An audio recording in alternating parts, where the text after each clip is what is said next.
እግዚአብሔር ብርሃኔና መድኃኒቴ ነው። እግዚአብሔር ብርሃኔና መድኃኒቴ ነው። የሚያስደነግጠኝ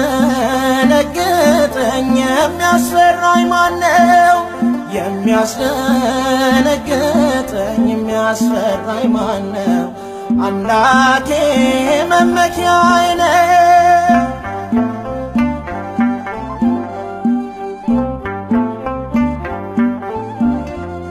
ሁሉ ቢከዳኝ አንዱን ይዤዋለሁ። ነፍሱን ለሰጠኝ ነፍሴን እሰጣለሁ።